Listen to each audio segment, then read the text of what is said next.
Déjeme saludar a un colega que admiramos, que respetamos y quien desde su independencia también habla sin censura. Le agradezco a Manuel Hernández Borboya, periodista y reportero en México de Actualidad RT de la televisión rusa. Te agradezco mucho, Manuel Hernández Borboya, que nos acompañes en este espacio libre como el viento. Hola, ¿qué tal, Vicente? ¿Cómo estás? Un saludo a ti y a todo tu auditorio.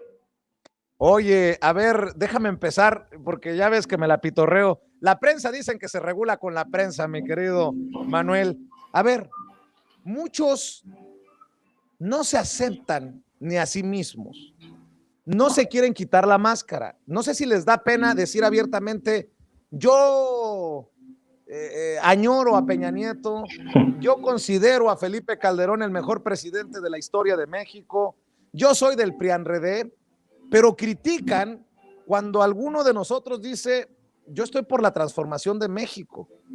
Y si ser de alguna manera visto como López Obradorista o como Chairo, es por estar a favor de la ayuda a los discapacitados, las becas a los estudiantes, los apoyos a los adultos mayores, pues que nos apunten en la lista. Yo te pregunto, Manuel, porque tú también eres víctima de muchos ataques.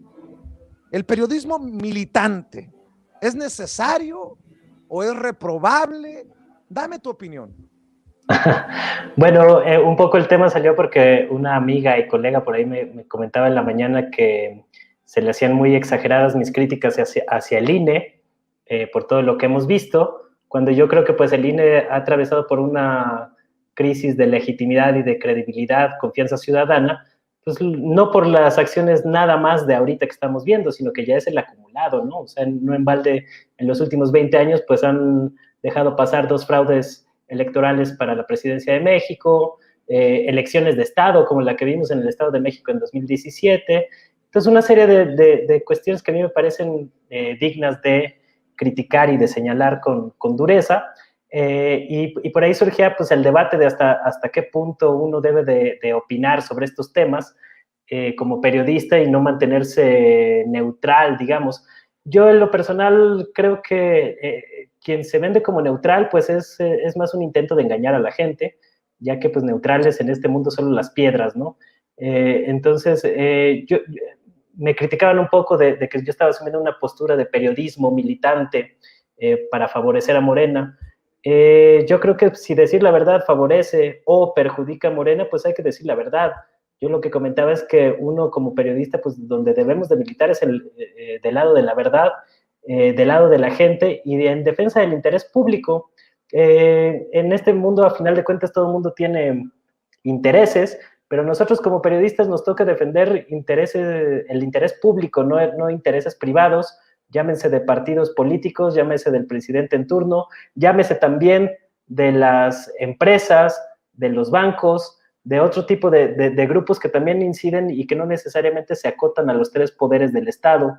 Yo creo que la visión de los periodistas como alguien que nada más revisan a los poderes estatales sin dejar de revisar a los poderes económicos, pues es una visión muy limitada que a final de cuentas favorece a los grupos hegemónicos que todavía tienen un coto de poder a pesar de que hubo un cambio de gobierno en México. Recordemos que un régimen político pues no nada más son el gobierno o el Estado como tal, sino hay otros factores o otros sectores que integran esta correlación de fuerzas a nivel social y creo que también pues poner la lupa en el gobierno únicamente sin también poner el ojo en cómo están operando otros grupos como las cúpulas empresariales que durante mucho tiempo tuvieron manga ancha para operar a su antojo en el país, poniendo prácticamente de empleados a los presidentes en turno, pues me parece ser demasiado, concederle demasiado a estos grupos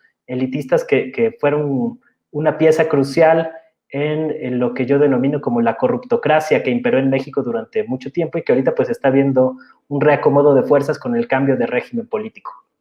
Manuel, yo también soy de los que piensa que ante una injusticia o ante un poderoso que se sirve con la cuchara grande, la neutralidad es complicidad.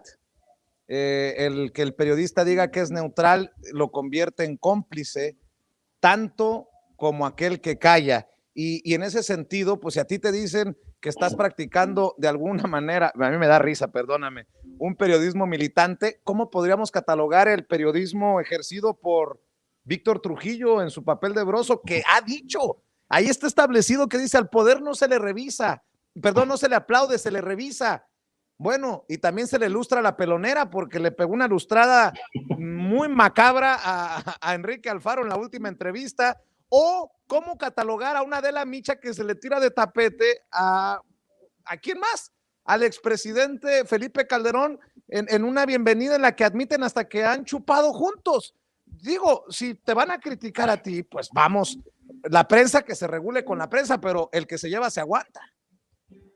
Bueno, pues a mí me parece que es entendible que algunos grupos que se asumen como periodistas andan molestos con este cambio de régimen, pues es evidente cómo se les cortó financiamiento a muchos grandes medios de comunicación de manera notable, y pues eso, digamos que ha estresado a varios, pues llamémosle colegas. Yo no estoy muy seguro si yo podría incluir a Broso como periodista. Yo no sé en qué momento Broso se asumió como periodista, de ser un comediante que hacía obras de teatro y otro tipo de representaciones. ¿En qué momento pues tomó las credenciales para ejercer el periodismo, ¿no? Yo, como soy muy celoso de la profesión, yo creo que el máximo grado al que uno puede aspirar como periodista es ser reportero de la calle.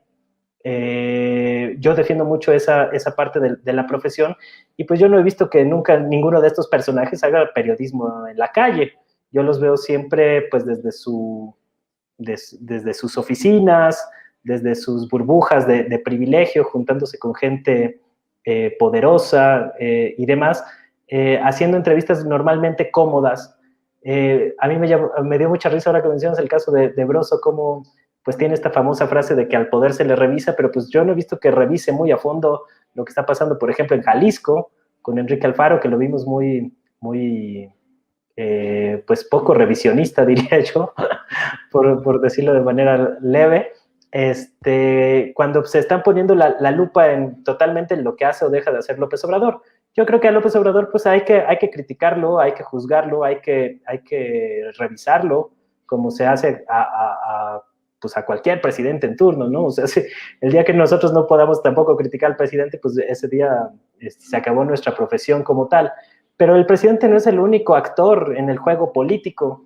Hay otros actores como los poderes fácticos, y en específico pues yo pongo el dedo sobre estos grupos empresariales que durante años pues ponían y quitaban gobernantes. Se hacía prácticamente lo que estas cúpulas decidían, se les perdonaban impuestos después de apoyar 2 fraudes electorales. No es casualidad que se les perdonaron grandes cantidades de impuestos a las cúpulas empresariales después del fraude del 2006 y después del fraude del 2012. Y muchos de estos sectores de la prensa que durante mucho tiempo fueron apapachados, ni siquiera le llaman fraude a los 2 fraudes que vimos. Entonces, ese tipo de cosas pues buscan ir modificando la percepción de la gente, y luego pues vemos grados de irresponsabilidad de darle micrófono hasta personajes como Fernanda Familiar, ¿no? O sea que yo creo que antes de decir las barbaridades que ha dicho en los últimos días, pues debería pues de tomarse unos minutos para echarse una leidita en Wikipedia, por lo menos para tratar de entender de qué va los grandes conflictos políticos en la historia de la humanidad en el siglo XX, porque por lo visto no entendió de qué va la cosa.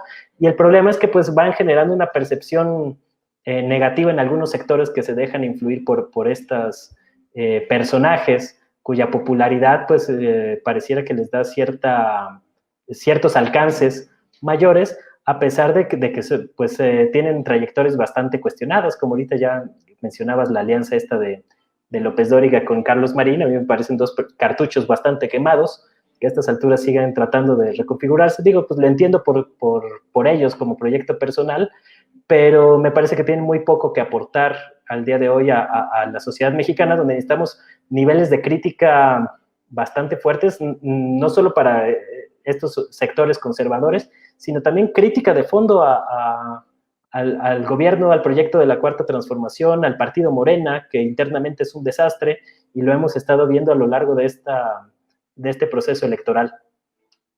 Oye, Manuel, por ejemplo, déjame preguntarte, si lo dice el presidente, uy, autoritario, dictador comunista, el presidente propone una reforma al INE, que no desaparezca el INE, que se reforme el INE. Como periodista, ¿tú qué piensas? ¿Debe de transformarse el INE? ¿Debe de haber un cambio en el INE? ¿Cómo lo ves? A mí me parece que la reforma es urgente en el INE. O sea, recordemos, o sea, mucha gente como que no se acuerda por qué surgió el INE. El INE surgió como consecuencia del fraude del 2012.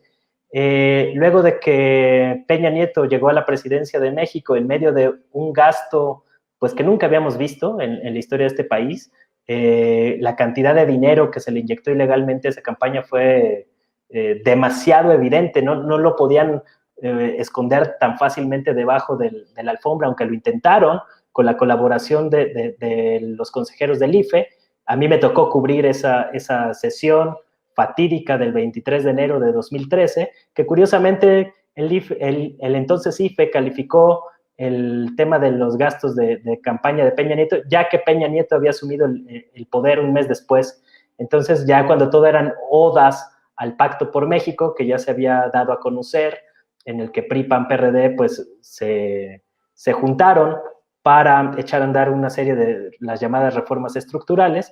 Entonces, pues fue una burla la manera en que el IFE calificó esa elección. Yo me acuerdo muy bien cómo el entonces jefe de la unidad de fiscalización, un señor Cristalinas, decía que no se podía castigar el financiamiento que hubo a través de las tarjetas Monex y de Soriana, porque la ley especificaba que se tenía que multar o castigar las transferencias de dinero en efectivo, y que eso no era dinero en efectivo, que eran tarjetas electrónicas.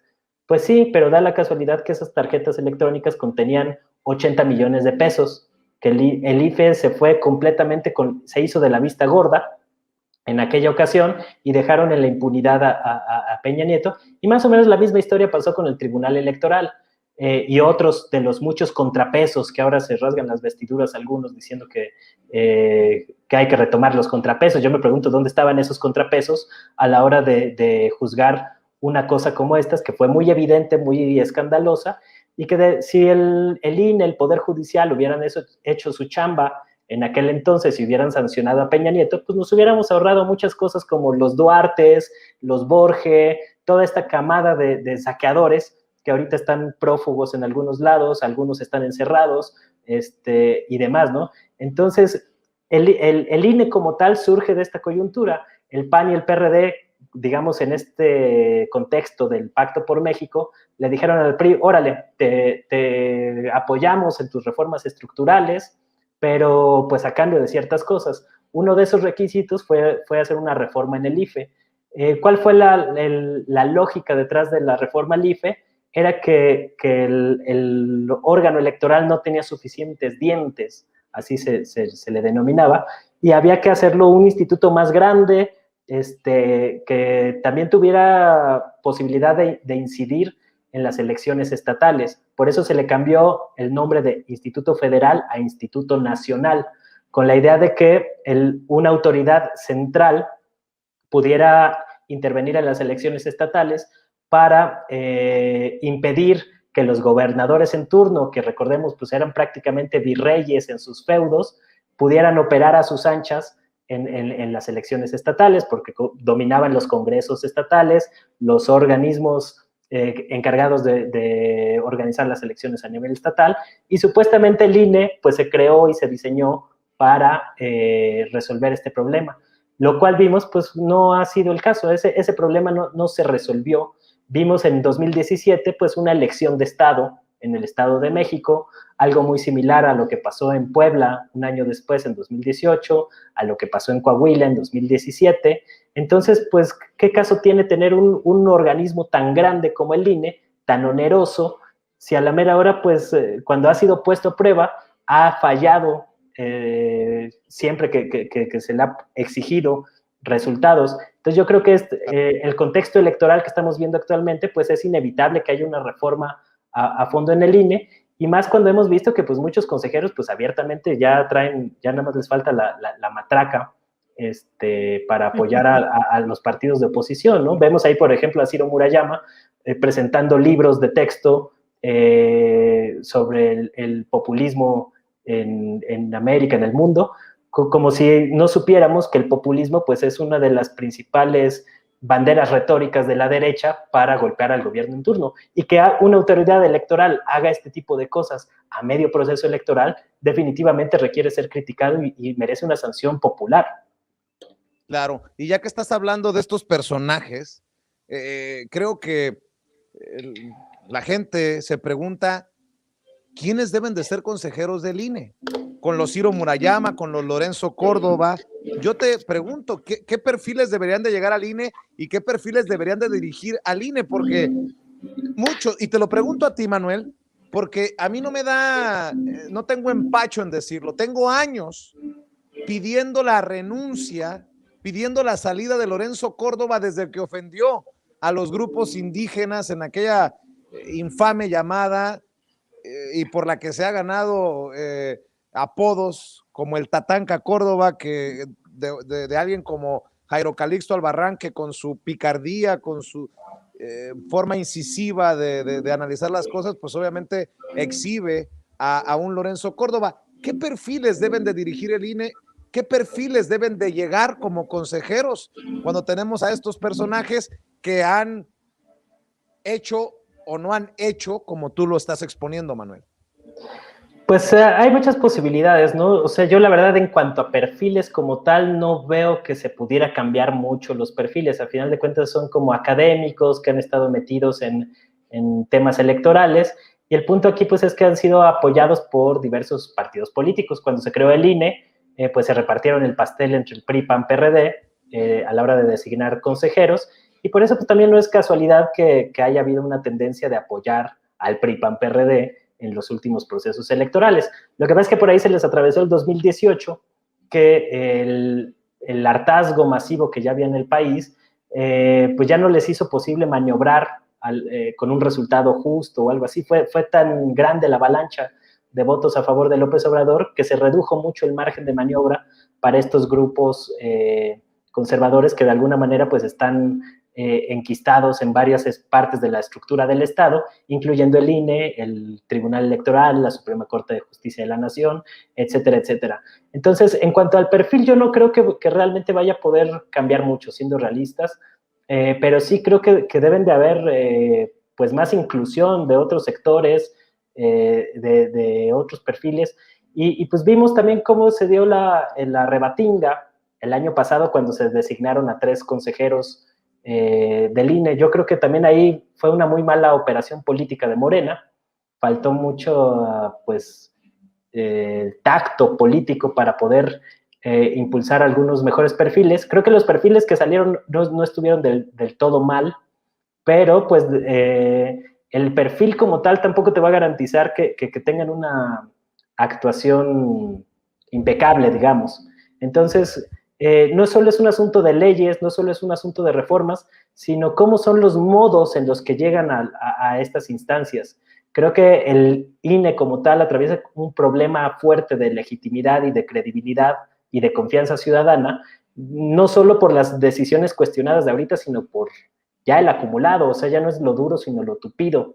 Entonces, definitivamente yo creo que es un organismo demasiado oneroso, demasiado grande, demasiado ineficaz para las tareas que le han sido encomendadas, y que por ello se requiere una reforma, pero la pura reforma legal tampoco va a surtir ningún efecto si no viene acompañada de cambios en la manera de hacer política en el país. Y esa parte a mí sí me preocupa, porque yo no veo que Morena realmente esté impulsando un cambio de fondo en los modos de hacer política, y lo vemos, por ejemplo, en cosas como en lo que yo interpreto como que le están prácticamente cediendo la gubernatura de San Luis Potosí al Partido Verde, poniendo una candidata débil, y este tipo de prácticas en la manera de hacer política pues son relativamente las que hemos visto en otras administraciones. Entonces a mí me preocupa que esta reforma que se le va a hacer al INE no venga acompañada de cambios en la manera de hacer política en el país, y yo creo que se requiere pues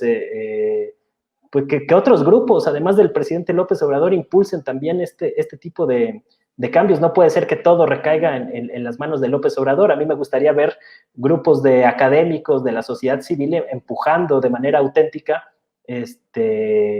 reformas a fondo en este tipo de órganos, de grupos de académicos, pero vemos que los que se suelen manifestar pues son de esta llamada sociedad civil o socialité caviar, que son muy afines a los grupos de derecha. Entonces, yo creo que parte del tema implica pues arrebatarles esos espacios de opinión a estos grupos conservadores que tienen una gran resonancia en medios de comunicación y obviamente también en los medios de comunicación. Hace falta no solamente una reforma a nivel del INE y de las estructuras del Estado, sino hace falta una reforma en los medios de comunicación y en varios sectores sociales para convertir a los temas de interés público en asuntos más incluyentes, ahora sí que tomen en cuenta a otros sectores. O sea, nunca hemos visto, por ejemplo, un consejero del INE indígena, por ejemplo. Ese tipo de cosas yo creo que son necesarias en estos momentos para emprender una reforma a fondo del Estado como la que se está llevando a cabo, con sus muchas limitaciones. Manuel Hernández Borboya, periodista y reportero en México de Actualidad RT. ¿Dónde te puede leer la gente? ¿Dónde te puede seguir? ¿Dónde puede ver tu trabajo para cerrar, Manuel? Pues estamos de lleno ahí en el Twitter, en @ManuelH.Borboya. Estamos en RT en español, en el sitio, ahí estamos ahí subiendo, ahorita principalmente videos, pero también ahí de repente estamos retomando la parte escrita. Y en el canal de YouTube, Manuel Hernández Borboya, e igual en Facebook, Manuel Hernández Borboya, periodista. Ahí me pueden seguir, pero digamos que donde estoy de lleno en la grilla es en el Twitter. No me da tiempo de estar en todos lados al mismo tiempo. Te mando un abrazo, Manuel, y espero que sigamos conversando muy pronto aquí en Sin Censura. Esta también es tu casa. Muchas gracias. Un abrazo para ti y para todo tu auditorio. Gracias. Bueno, pues ahí están las opiniones del colega.